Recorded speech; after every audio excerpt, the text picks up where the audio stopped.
الأستاذ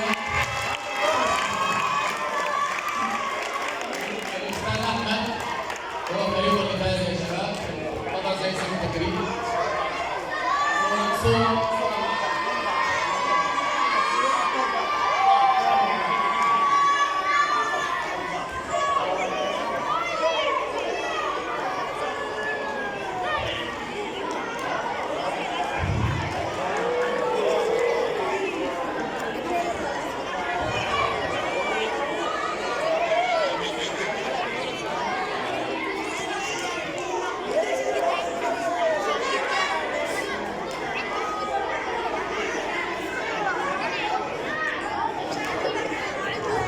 تحية كبيرة لفريق الأستاذ أحمد يا شباب.